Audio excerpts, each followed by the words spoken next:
Hello and welcome to CrossTalk, where all things are considered. I'm Peter Lavelle. The end of one era and the start of another. With the Lavrov-Kerry deal on Syria's chemical weapons in play, it would appear the international system is returning to some kind of multilateral order.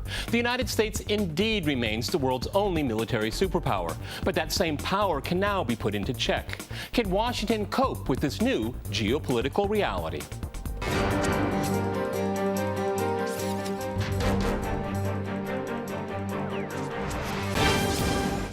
To CrossTalk American influence in the Middle East and beyond, I'm joined by Luke Coffey in Washington. He is a Margaret Thatcher Fellow at the Heritage Foundation.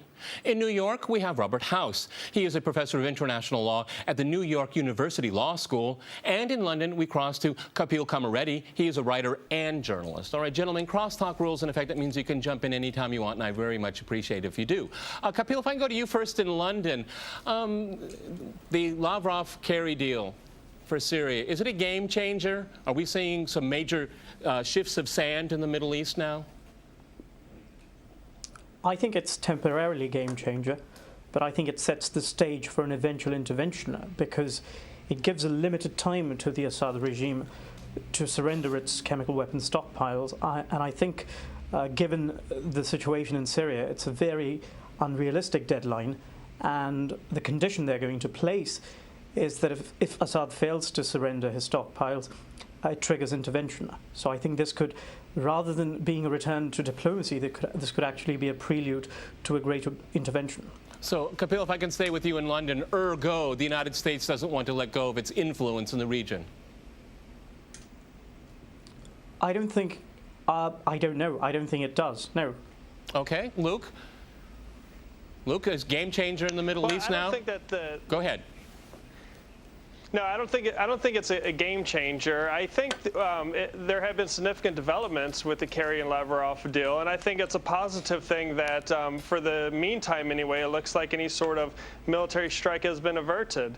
But in terms of this being a game changer or the U.S. Losing interest in the Middle East, I think it's far too early to make these sort of claims. What we saw with Lavrov's deal with Kerry is the amount of Russian leverage that exists with Syria.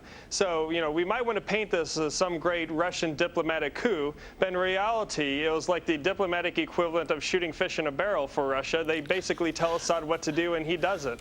Well, okay, but Robert, it's a victory for international law. I'm the last person to say this is a great victory for Russian diplomacy. I think it's a victory for international law. That's why I'm looking at a game changer. That's why I'm using the term. Robert, what do you think? I think it is a victory for international law because there's a clear decision that the Syrian regime will bring itself under the legal norms applicable for chemical weapons. So how could that not be in itself a victory? And it's especially a victory because of the commitment to ensure that there's actual compliance with these promises. So to my mind, from the international law point of view, it's definitely a step forward. And it shows that the law is something serious that can't be violated without significant consequences and without those consequences coming from the international community. Okay, Kapil, you suggested that you still think there's going to be a strike and will probably be against international law. So it's one step forward, one step back. Because I'll tell you, I agree with your, I agree with your pessimism. Okay, I agree with your pessimism on this. Go ahead. I think it'll have the gloss of international backing because if they invoke Chapter 7 in the current agreement they are putting together, and I don't think Assad will be able to surrender his chemical weapons by mid-2014. If you've been to Syria, you'll know that it's deeply divided. It's impossible for inspectors to just walk about and take possession of chemical weapons. It's a civil war. It's a civil war. It's the notion that the Syrian government will be able to surrender its weapons is I think very unrealistic. And one of the things you have to, of course, remember is that there's an intense pressure on the government. But within this agreement, there is an acknowledgement that Assad is in charge of Syria. Okay, Luke. I mean, if there is going to be a strike here, because I have the same pessimism as Kapil in London. I mean, how could it be? Passed as under international law, because we don't have Congress on board, we don't have the United Nations Security Council on board, we don't have anybody on board. Okay. That's why I don't really think this was some great victory for international law. Basically, you had John Kerry give some off-the-cuff remarks during the question and answer session during a press conference in London, and all of a sudden we're talking about Syria surrendering their chemical weapons. It's not as a result of pressure from the international community being applied to the United States. I mean, look at the situation that President Obama was facing. No one in the American public wants to intervene militarily in the Syrian civil war. Very few in Congress want to, but yet, President Obama seemed very convinced that he was still going to go through with this. So, I just don't see this as, the American military might being checked by the international community. I think that most Americans think that if any military intervention is needed in Syria, then it's the authority of the U.S. Congress that weighs more importantly than, a UN Security Council resolution or the international community. But, that being said, I still think the worst thing that could happen out of all of this is a U.S.-led military intervention. I don't think it's going to solve any problem. Robert, it's the go ahead, the legality of it all. Go ahead, jump in, Robert. Yeah, so my view is that there is one kind of military intervention that could be justified under international law and that is not prohibited by the main provision on the use of force in the UN Charter, and that is a targeted intervention for humanitarian reasons to prevent future chemical attacks.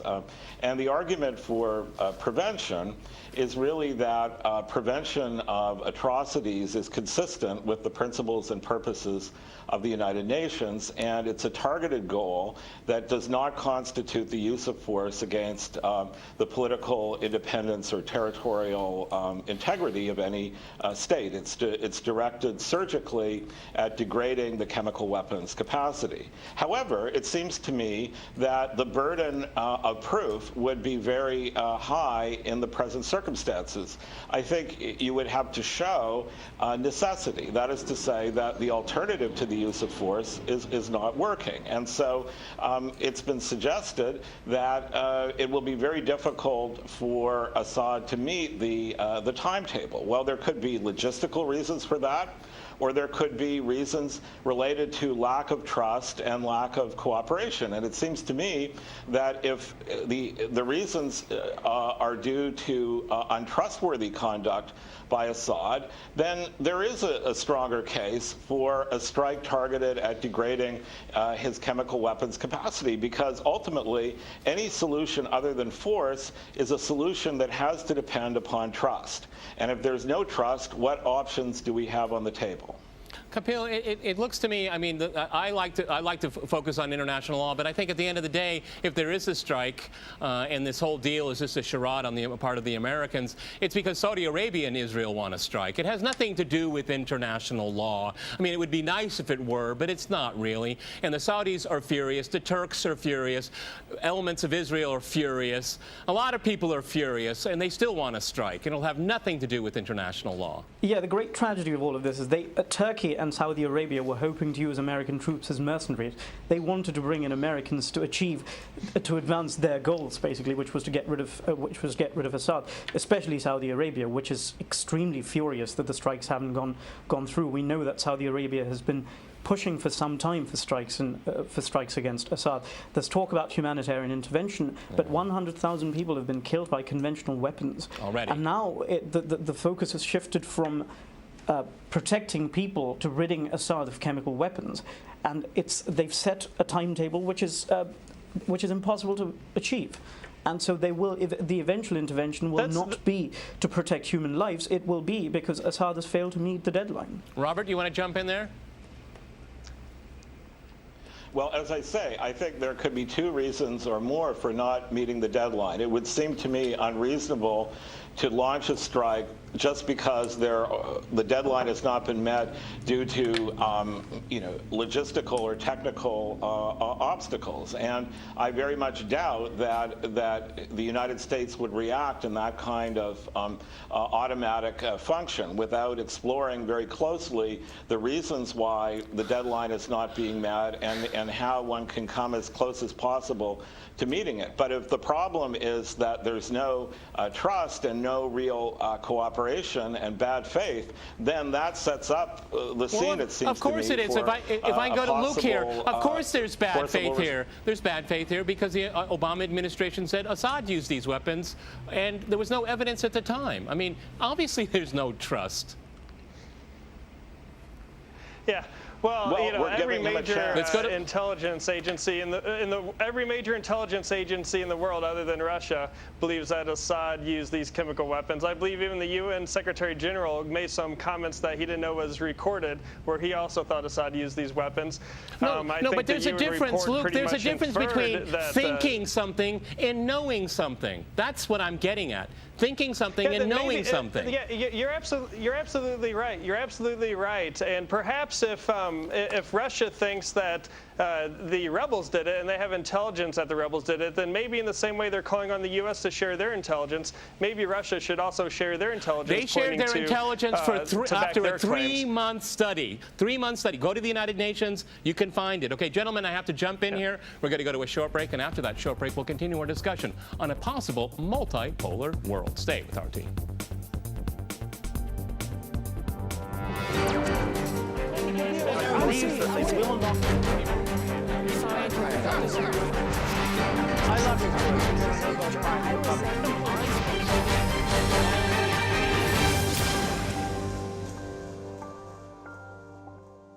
Okay, Kapil, if I go back to you in London, and we've talked about international law, but I think what's more important is perceptions here. And I kind of went down the path of Saudi Arabia and other people, other regional players here. What do you think the perception is of the Obama administration right now? Did it take a knock? Did it step back? Has it humiliated itself? Because when the United States likes to use force, okay, and in the region it uses it quite often, particularly in the last 10 years. And this is the first time. Maybe it's just a short break. But, for the first time, the Americans have kind of stepped back a little bit. And how has the region perceived that?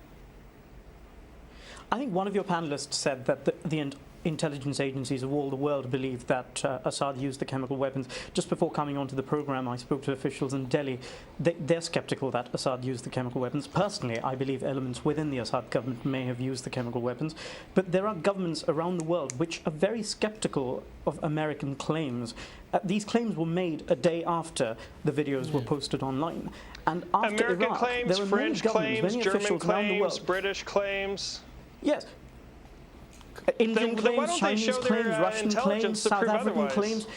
Well, I mean, okay, then why don't they prove otherwise? The world isn't made up simply of Western nations. There are large nations out there which do not share the belief of Americans. Of course not. Especially after Iraq. You have a situation where you have a group of rebels who can't even do this. The opposition, the rebels, lack the military capability to do this. And what has happened?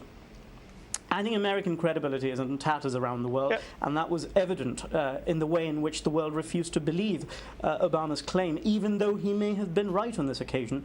They got it wrong so many times in the past that when they were actually right, no one wants to believe them. That's a good point. Luke, what about the credibility? The best way to settle this... Go ahead, Luke, go ahead, jump in. Yeah, no, I agree. I agree with that point about the credibility. I mean, there are a lot of people, especially in the United States, who want nothing to do with wars in the Middle East. They see no value in the U.S. getting involved in Syria. They see little or they see no national interest in Syria. But, it's a two-way street. You have countries like, let's say, Russia or China saying that they have evidence that it was the rebels, and then you have the U.S. and the UK and France saying, well, we have evidence it was Assad. Well, I know a way to solve this problem. Why doesn't everyone show their hand? Otherwise, we just have this ongoing bickering competition. Well, where, we have the United Nations report. Resolved. We have the United Nations report. Okay, finally that came out. Okay, the Western countries made up all their minds about what happened there, but then the report comes out after the fact. No wonder there's so much credibility issues involved here when Western governments, I mean, Kapil just pointed it out. I mean, Western governments think one thing. Well, after the last 10 years, Luke, I mean, don't you think most of the world's kind of skeptical, particularly after Iraq? Yeah, and well, don't you think most of the world is skeptical of Chinese and Russian motives? I mean, Russia is a country that still occupies 20% of its neighbor. So all of a sudden we're supposed to think that, What country is that? What country is that? I don't see any Americans wanting to Georgia. It's not. China. There are two independent countries there recognized by Russia. That's a very inconvenient truth. Oh, come on, Luke. Why do you spoil all this? Saakashvili attacked South Ossetia, and you're going to bring this up now? Even his own government admits that? Yeah, this 20% is ridiculous. they occupy. That's ridiculous. Oh, all right, let me bring up Israel. Israel occupies the West Bank, okay? Okay, are you satisfied? Are you satisfied? Yeah. It gets off the point completely. Completely. Go ahead, Robert, go ahead. I think that we should not lose sight. I agree. Let's go to Robert. Come on, guys. Go ahead. I think that we should not lose sight of the moral intuition that something needed to be done after there was evidence of this massive chemical attack. And the moral intuition is that, every line in the sand we draw about the use of horrific weapons is a victory of sorts for humanity. It stands for humanity. Now, from that point of view, I think that the Obama administration acted upon a moral intuition that many people in the United States and the world share. But how do you get to that, from that moral intuition to deciding or knowing what to do? That's the more complicated thing. And it seems to me that the administration did two things which were very good. One is it said that there have to be consequences. There is a line in the sand. And secondly, we're going to take some time. We're going to go to Congress for deliberation. And it seems to me it's precisely these two steps that pave the way for the agreement that is now in place. And so from my point of view, the administration did quite well in this situation. But if you don't share the initial moral intuition about drawing these lines in the sand with regard to particularly horrific means of warfare, then you would never get off the ground, as it were, any kind of real case for doing something about it. Okay, but Kapil, if we can go back to the real world, I absolutely agree with Robert. I agree with Robert. Wait. I agree with Robert. Kapil, what about, okay, this is a moral imperative here. But I mean, again, from a global perspective, Fallujah, Agent Orange, white phosphorus, these are used by the United States, by Israel. I mean, it doesn't apply. It only applies to countries the West doesn't like, it seems to me. There are many people who would not share the American view of its monopoly of the moral high ground. Many people disagree with the view that the only option in Syria is either to do something or to fold our hands and sit back. There are multilateral institutions which can be used to apply pressure on the Assad regime. And one of the things you have to stop doing is arming the rebels. Russia has to stop arming Assad, but America must lean on its clients, Saudi Arabia, Qatar, and Turkey, to stop arming the jihadis in Syria. No one seems to be doing that. There's virtually no opposition to. It's taken as a great act of moral courage to arm people. We don't know these people's ideologies. They're more than likely cut from the same cloth as the men who drove those planes into the World Trade Center. But America seems to wake up only when the Twin Towers come crashing down or its embassies are bombed. Otherwise, it has its convenient allies. It uses these jihadis. It's willing. There are many sane voices in America which see no problem in arming these jihadis. Luke, what do you think about that? I mean, it's arming the wrong people. Go ahead, Luke. Go ahead. That's a very good point. Go ahead. Jump in. Yeah. All right. I wouldn't I wouldn't give the rebels so much as a BB gun, in my personal opinion. I don't think we should be arming any side here.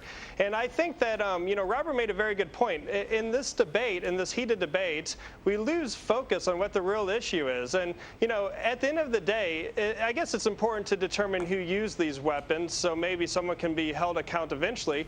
But we have to look at the fact that over 100,000 people have died in this tragic conflict, and that chemical weapons have been used, regardless of by whom they've been used. They have been used. So we need to figure out, how can we prevent this from happening in the future? How do we alleviate some of the humanitarian suffering going on inside Syria? How do we really push towards a ceasefire to end the brutal slaughter? And how do we help countries around Syria to deal with refugee problems and these other humanitarian issues that are putting huge I think pressures everyone on the program agrees with you. I think everyone agrees with you. Everyone on the panel agrees with you. But Robert, there's one way to do that would be to stop arming the rebels. Okay. One small way to do that would be to stop pumping weapons into Syria. Okay, Robert, let me go to you. We have this initiative right now, okay? The United States and Russia has come together on this initiative on chemical weapons. Now, we've heard on this program it could be just a false break for an assault, okay? Because someone's going to say, oh, we found the smoking gun finally. Or, and that's the reason why we have you on the program, it can go in a different direction. We have a tentative agreement right now. Can it go to the next step, Geneva 2.2? Do you think enough trust can be built up and where this civil war can be put to an end, okay? No side will get exactly what they want, but maybe the killing will stop.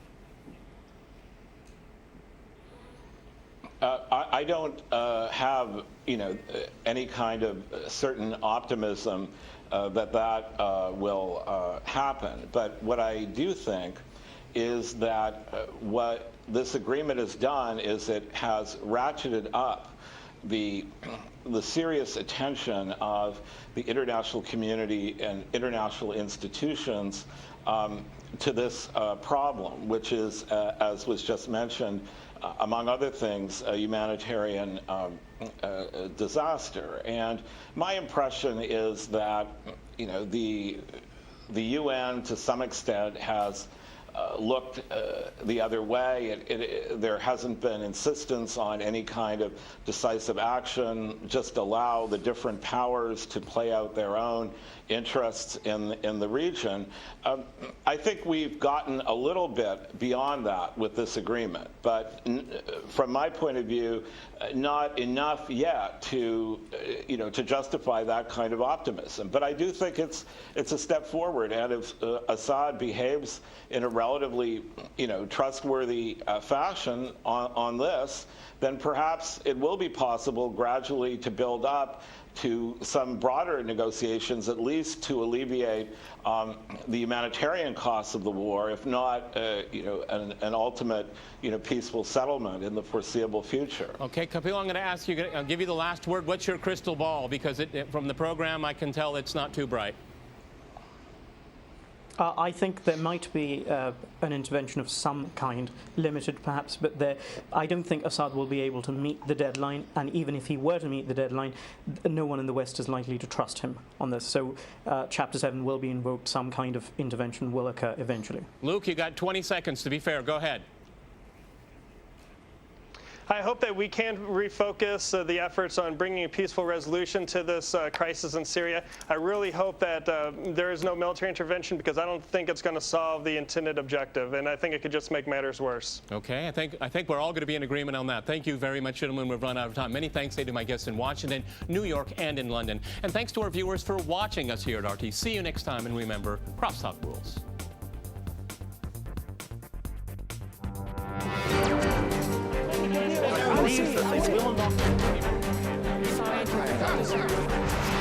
I love you.